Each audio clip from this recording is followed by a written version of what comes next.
Comic book adaptations and remakes, all way too common in modern society. Not in 1975, though, as comics were still relatively new around that time. For example, Friday Foster was a comic posted in the Chicago Tribune from 1970 to 1974.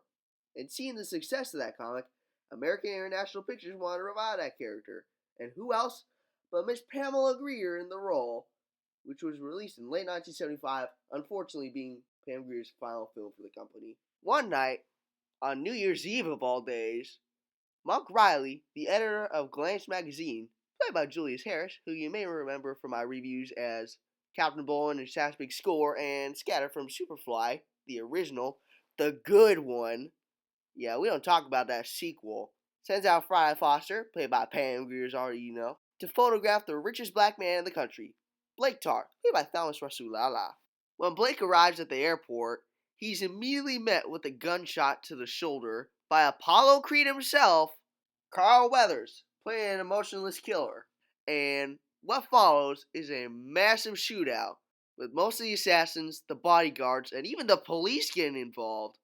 Fry takes photographs of the incident, and Yarbrough, yeah, that's his name, getting angry that his picture was taken, sets out to kill her, no matter the cost. His first attack on Friday, albeit indirectly, happens at a fashion show hosted by Madame Rena, played by Eartha Kitt. You know, Catwoman from the original Batman series. When Fry's friend, Cloris, played by Rosalind Miles, who you may remember as Arna from Shaft's Big Score, staggers out of the curtain and collapses, having a knife in her back, before perishing in Fry's arms shortly after. At Cloris's funeral a few days later, Fry spots Yarbrough hanging around and chases him with a hearse down to an abandoned warehouse in the middle of the city. Yarbrough tries to strangle her, but Fry maces him with pepper spray and tries to escape, but the police arrive and arrest Fry for trespassing, leaving Yarbrough a chance to escape. A little while later, after being released on bail, Fry gets into a small argument with Monk about the incident. Just then, Fry's old friend, Colt Hawkins, played by Yaphet Kotto, that a guy named Ford arranged meetings between Cloris and a U.S. Senator named David Lee Hart, played by Paul Benjamin, in Washington, D.C.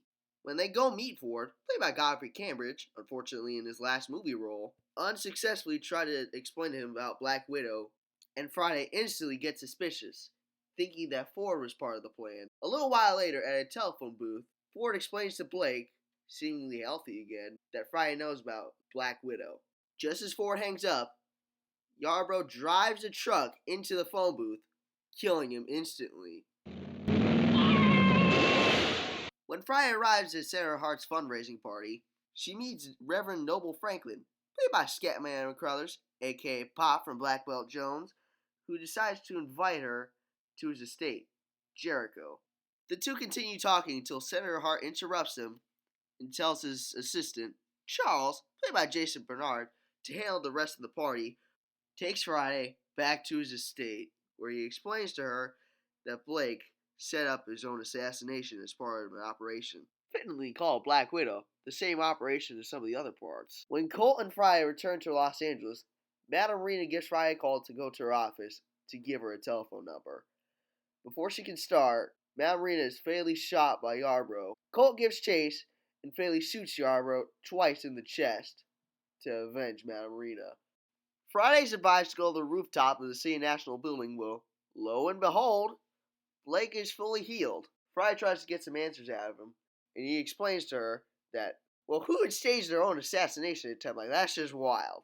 Blake takes her back to his mansion, where he explains to her that something bad's going to happen on Valentine's Day, and they make love. As Colt and Fry return to Washington for the second time, Fry hitches a milk truck to Reverend Franklin's place, where apparently Charles has set them all up in one place to be killed. Blake picks up Colt, and after a long commando-style fight, Charles attempts to flee, but Colt manages to catch him. Overall, acting is good, action is great, but the settings change way too much, and there's way too much plot. That wouldn't necessarily be a bad thing, but one, I'm trying to make these reviews as concise as possible, and two, copyright laws will mess me up. But overall, I'd say this is a slight improvement over Sheba Baby. I'd say I give this a 9.2 out of 10. Go check it out if you can. It's amazing.